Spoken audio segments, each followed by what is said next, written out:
Assalamualaikum warahmatullahi wabarakatuh. Waalaikumsalam. Syukran hamdanillah, salatan wa salaman ala rasulillah wa ala alihi wa sahbihi wa man tabi'ahu wa mawala. La hawla wa la quwwata illa billah. Rabbi israh li sadri wa yassir li amri wahlul 'uqdatam min lisani yafqahu qawli. Baik saudara-saudaraku yang dimuliakan Allah Subhanahu wa taala, pada hari ini kita melaksanakan pertemuan yaitu tentang pelatihan khutbah Jumat dan pelatihan dakwah. Jadi pelatihan dakwah ini penting dalam kehidupan umat beragama dan penting kita umat Islam. Jadi perlu kita melaksanakan dakwah syiar, menunjukkan bahwa kita bisa menyebarkan agama Islam dari satu mulut ke satu mulut yang lain, dari satu pikiran ke pikiran yang lain. Nah, jadi itulah yang akan kita bahas dan kita kupas pada kesempatan kali ini.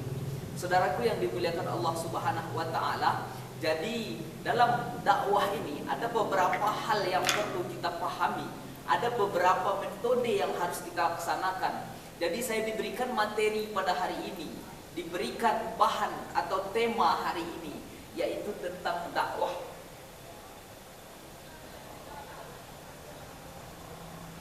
Dakwah. Inilah metode yang akan menjadi pembahasan saya pada kesempatan atau pada hari ini. Nah, apa yang dimaksud dengan dakwah ini? Dakwah itu adalah diambil dari bahasa Arab. Da'a. Da'a yad'u. Yad'u. Yad'u.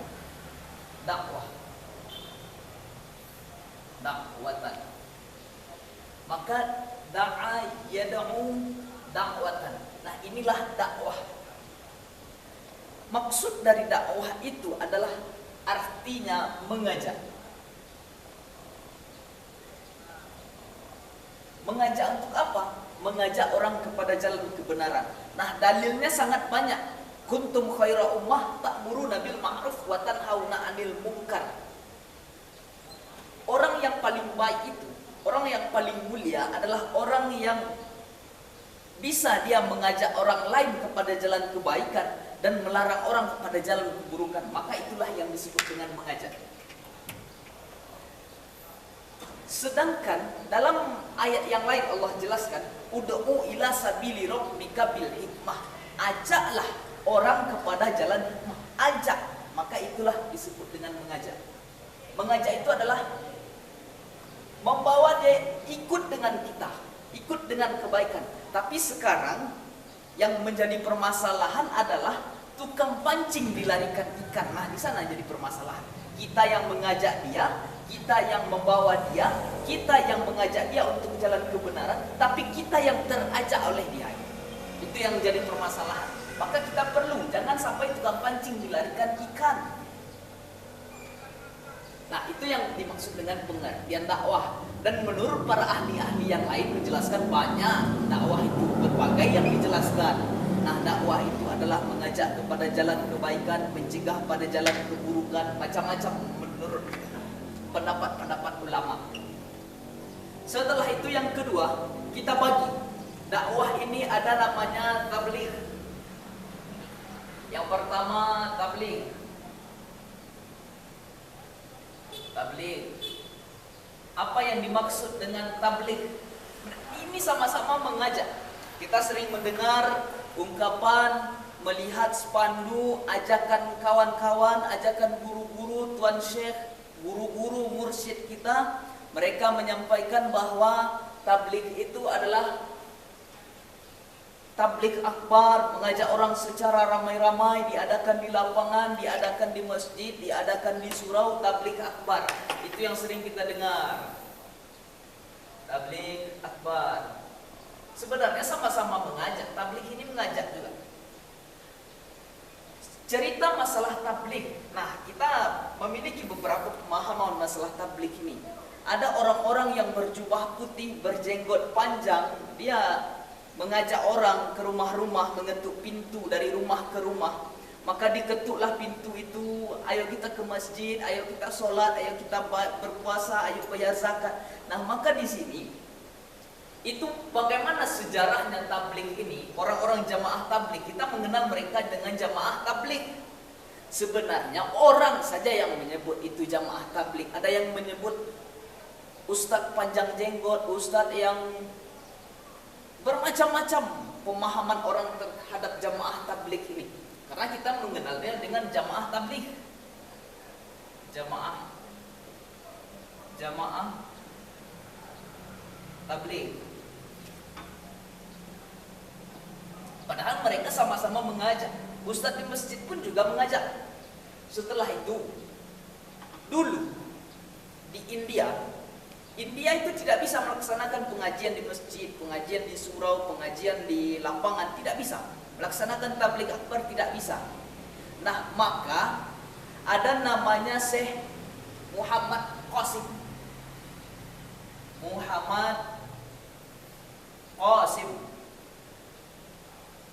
Muhammad Qasim ini dia lama belajar ke Makkah. Setelah itu pulang ke India, mendirikan pondok pesantren, mendirikan pompes. Muhammad Qasim punya murid namanya Muhammad Zakaria Kandahlawi. Zakaria. Dan di antara muridnya itu Muhammad Ilyas. Muhammad Ilyas dan Muhammad Zakaria Kandahlawi. Ini dua murid Muhammad Qasim. Setelah itu suatu saat Muhammad Ilyas dia pergi ke Makkah karena waktu itu sedang kacau daerah India itu. Dia pergi ke Makkah untuk menenangkan diri, berzikir, minta petunjuk. Suatu ketika dia berzikir depan Ka'bah, berdoa pada Allah Subhanahu wa taala. Sampai pada masa itu Muhammad Ilyas ini tertidur dalam zikirnya. Dia selama 8 bulan berzikir di pintu Ka'bah di Makkah Al-Mukarramah. Tertidurlah Muhammad Ilyas ini, lalu dalam tidurnya itu bermimpi bertemu Nabi Muhammad SAW. Ketika dia bermimpi itu, apa pesan Nabi ketika itu? Pesan Nabi adalah, berdakwahlah engkau seperti dakwah mengetuk pintu dari rumah ke rumah. Berdakwah sepertiku. Berdakwah seperti Nabi. Seperti Nabi.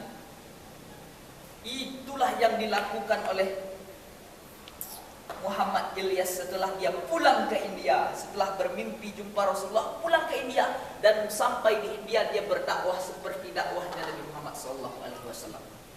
Nah, itu diantaranya, itulah cerita tentang sejarah tabligh.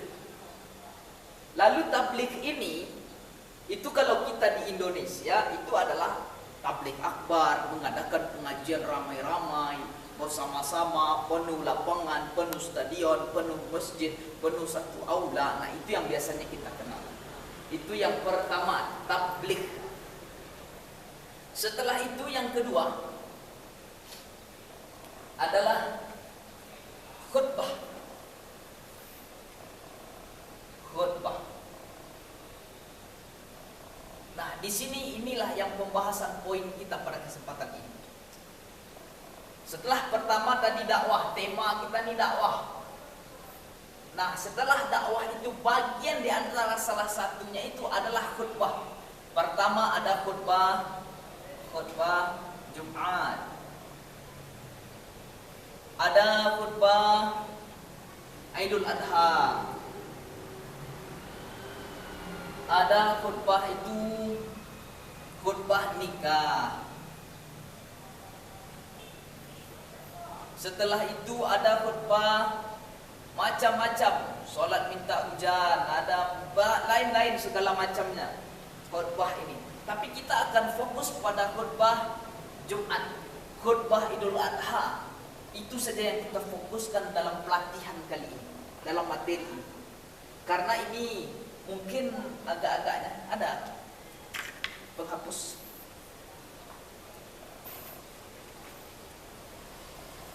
Inilah yang perlu dibahas, kita kupas. masalah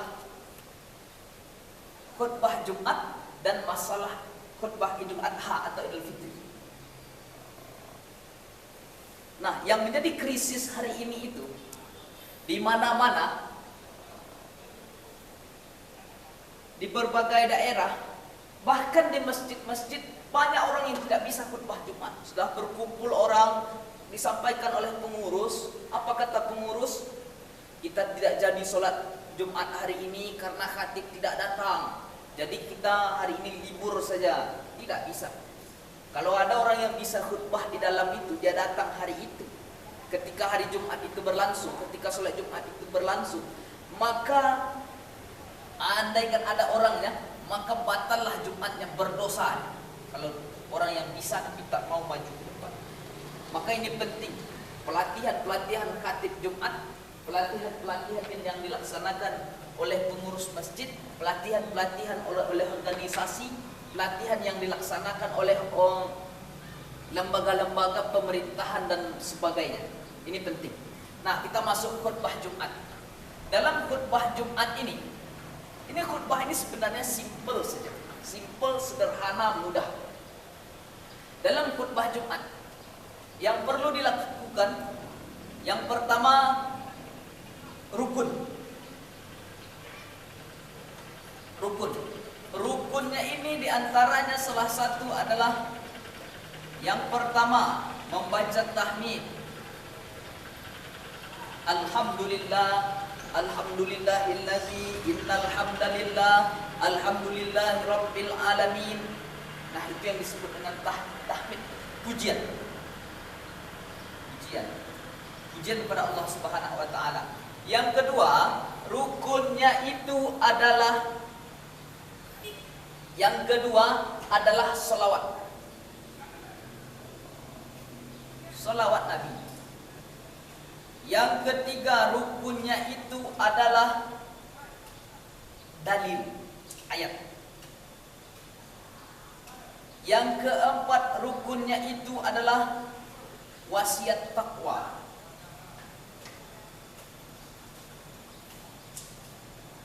Yang terakhir, yang kelima, rukunnya itu adalah doa. Nah, ini. Yang pertama tahmid. Apa yang dimaksud dengan tahmid? Tahmid itu adalah pujian. Alhamdulillahirabbil alamin wassalatu wassalamu ala asrafil anbiya'i wal mursalin wa ala alihi wa sahbihi wa man tabi'ahum bi ihsanin ila yaumiddin. Innal hamdalillah nahmaduhu wa nasta'inuhu wa nastaghfiruh. Wa na'udzu billahi min syururi anfusina wa min sayyiati a'malina may yahdihillah, dan seterusnya. Yang kedua, Allahumma shalli ala Muhammad wa ala ali Muhammad. Nah, itu yang kedua rukunnya. Yang ketiga ayat. Biasanya kalau orang kita itu ayatnya itu usikum wa nafsi bitaqwallah ya ayyuhallazina amanu taqullaha haqqa tuqatih wa la tamutunna illa wa antum muslimun. Wa qala ta'ala fi ayatil ukhra ya ayyuhallazina amanu taqullaha wa qulu qawlan sadida yuslih lakum a'malakum wa yaghfir lakum dzunubakum wa may yuti'illah wa rasulahu faqad faza fawzan 'azima. Nah, itu ayat. Boleh ayat termasuk wasiat takwa. Karena di sana ada kata-kata dalam ya ayyuhallazina amanu, wahai orang-orang yang beriman. Ya ayyuhallazina amanu taqullaha haqqa tuqatih. Takutlah engkau kepada Allah Subhanahu wa taala. Nah, itu maksud ayat. Yang terakhir doa. Doa ini yang mana? Doa ini yang perlu adalah Allahumma ighfir lil muslimina wal muslimat wal mu'minina wal mu'minat al ahya'i minhum wal amwat innaka sami'un qaribun mujibud da'wat. Amin amin ya qadiyal hajat. Nah, itu yang perlu dalam doa. Setelah itu kita masuk ke materi selanjutnya. Sebelum kita masuk, nah di sini mudah, sangat-sangat mudah, simple. Yang perlu kita punya kemampuan, tapi di sini nanti ada prakteknya. Jangan langsung saja kita sudah bisa, sudah hafal, tapi langsung besok diminta langsung naik ke mimbar, tidak bisa. Harus mesti berlatihan dulu, berlatih. Setelah kita dilatih, karena kalau kita langsung saja nanti takutnya demam panggung. Nah, itu yang jadi permasalahan sekarang. Setelah itu adalah khutbah Idul Adha. Yang pertama, pada khutbah Idul Adha itu, perbedaan antara khutbah Jumat dengan Idul Adha itu adalah yang pertama waktunya, yang kedua adalah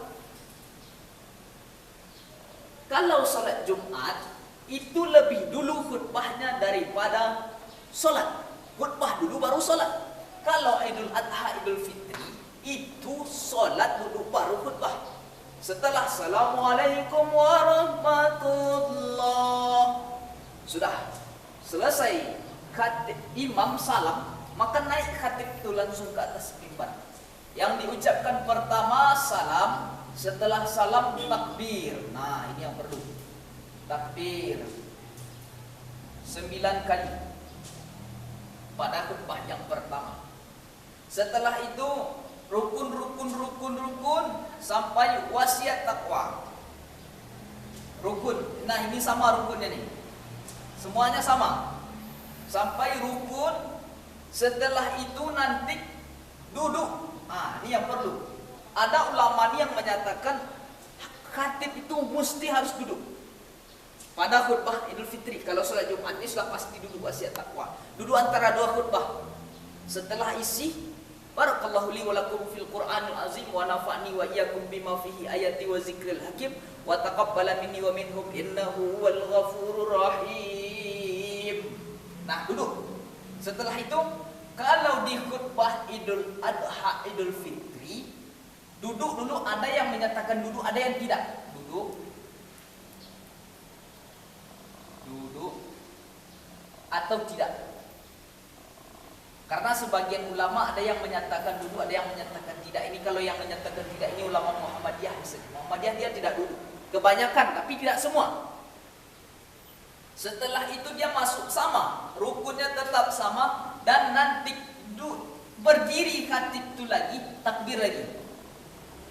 Takbir, setelah takbir yang kedua ini, pada khutbah yang kedua ini, itu takbirnya hanya 6 kali saja. Pertama 9 kali, yang kedua 6 kali. Pada khutbah yang kedua. Nah, ini yang penting. Pada duduk dua khutbah, baik itu salat Idul Fitri, Idul Adha, salat Jumat, disitulah doa paling mustajab. Duduk dua khutbah, doa mustajab. Tapi khatib itu lamanya dia hanya sejenak saja. Sepanjang Quran dia baca qul huwallahu ahad, Allahus samad, lam yalid wa lam yulad wa lam yakul lahu kufuwan ahad. Maka dia hanya sepanjang itu saja. Duduk antara dua khutbah itu sejenak, duduk sejenak.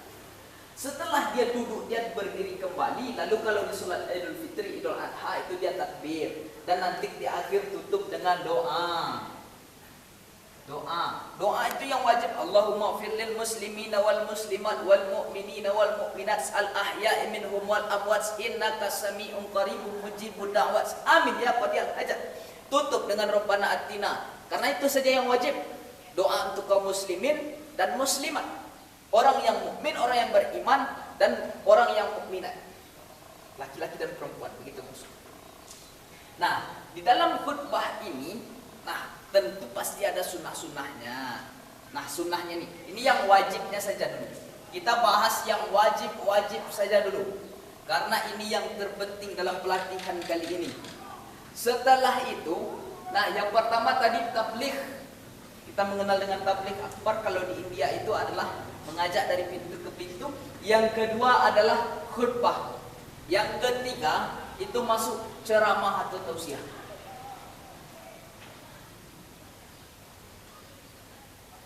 Ceramah atau tausiah.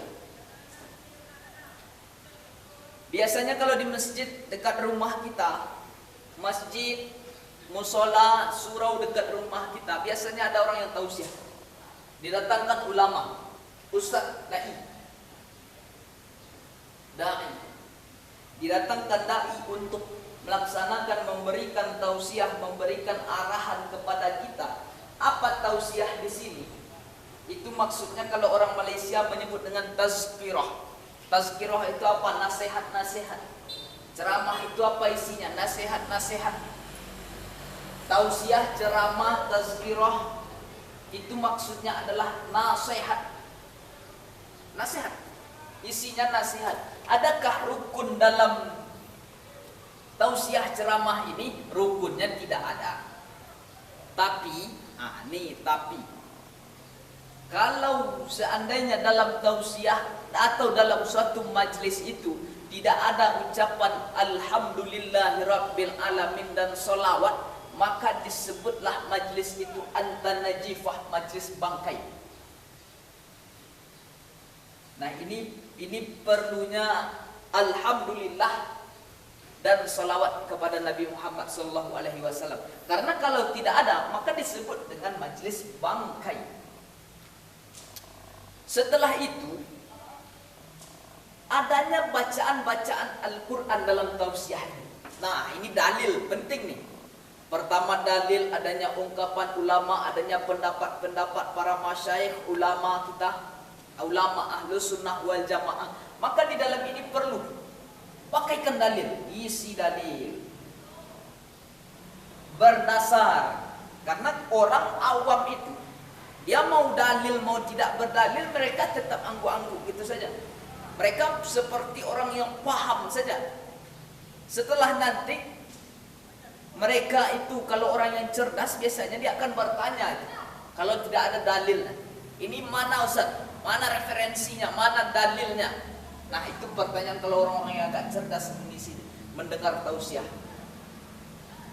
Karena kalau orang yang mengaji tidak berdalil, itu tidak cukup referensinya. Apalagi dia menyatakan suatu hukum. Kalau menyatakan suatu hukum dalam tausiah itu mesti menentukan suatu kaidah. Kalau hukum pakai kaidah usul. Kaidah usul. Kaidah usul fikih ini penting. Kalau menentukan tausiahnya isi tentang hukum, khutbah, tausiah, tabligh akbar, maka perlu kaidah usul kalau menentukan hukum. Nah, itulah pembahasan tentang tausiah atau ceramah. Nah, sekarang kita banyak dengar kalau masalah tausiah, ceramah, tabligh akbar sering kita dengar adanya solawat-solawat, macam-macam solawat yang dilantunkan, pakai rebana, pakai qasidah. Bagus, sangat baik pakai musik. Setelah itu ada lagi yang zikir. Maka zikir itu juga termasuk sangat amat baik sebenarnya. Zikir, lah isikan zikir, selawat.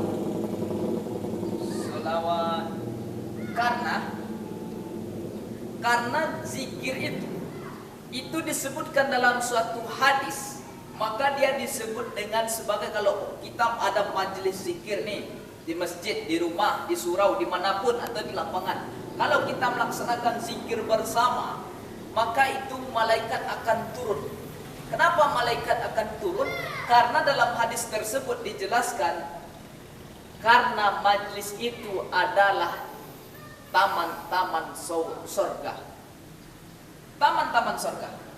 Taman surga itu kan yang ada di Mekah saja, hanya satu-satunya di Mekah. Baina baiti wa mimbari, antara rumahku dan mimbarku, raudhatam min riyadil jannah, adalah salah satu taman-taman surga. Oh, kan adanya di Taman Raudhah di Makkah, di Madinah. Itu saja taman surga, lain daripada itu salah. Nah, majlis zikir ini adalah majlis surga, adalah majlis taman-taman surga. Taman surga. Maka buatlah majlis-majlis zikir. Nah, sudah lama pertemuan kita. Saya diberikan waktu hanya singkat, 15 menit. Nah, demikian saja pada pelatihan kali ini. Pada saudara-saudara, pemuda, adik-adik, udah, maka itulah materi kita. Nanti akan kita praktekkan secara langsung. Kita praktekkan naik mimbar, kita praktekkan setelah itu rukun-rukunnya, ini penting. Nah, nanti akan kita bagikan teks, silahkan hafal. Ini mesti hafal dulu. Kalau kita melaksanakan pelatihan ini rukun, ini mesti hafal. Dari awal sampai akhir ini mesti hafal. Harus hafal. Setelah itu nanti kita ansur-ansur naik praktek dalam beberapa pertemuan itu cukup. Biasanya kalau pelatihan ini diadakan 10 hari cukup. Pertemuan pertama saja. Perkenalan, dialog, diskusi gitu. Pertemuan kedua langsung kita hafalkan. Kita hafalkan dengan model yaitu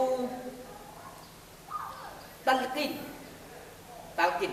Guru membaca, murid mendengar, langsung disimpan oleh murid. Dan nanti kadang metode membaca juga. Kita baca dulu, habis itu dibacakan oleh guru, diikuti oleh murid. Nanti akan lebih mudah hafal. Nah, demikian saja. Setelah ini akan kita praktekkan nanti dalam pertemuan selanjutnya akan kita praktekkan demikian. Nah, apa yang dapat kita simpulkan dari sini? Yang dapat kita simpulkan yang pertama, nah ini khusus khutbah dulu. Kalau masalah khutbah nanti bisa kita langsung. Karena kalau khutbah, tausiah, tabligh ini tidak dipraktekkan mubazir. Pelatihan itu kalau tidak praktek mubazir. Nah, bisa kita simpulkan bahwa dakwah itu adalah mengajak umat. Kuntum khaira ummah, kalian adalah umat yang terbaik. Siapakah orang yang dikatakan umat terbaik itu? Ta'muruna bil ma'ruf wa tanhauna 'anil munkar. Orang yang mengajak kepada kebaikan dan mencegah kepada jalan keburukan. Nah, demikian saja. Kira-kira ada yang ditanyakan lagi? Nah, cukup ya. Nanti kita praktekkan. Tinggal praktek saja lagi. Kira-kira saya rasa cukup ini. Demikian saja. Terima kasih segala perhatian. Mohon maaf segala kekhilafan dan kesilafan. Aqulu qauli hadza wa astaghfirullah li wa lakum. Wassalamualaikum warahmatullahi wabarakatuh.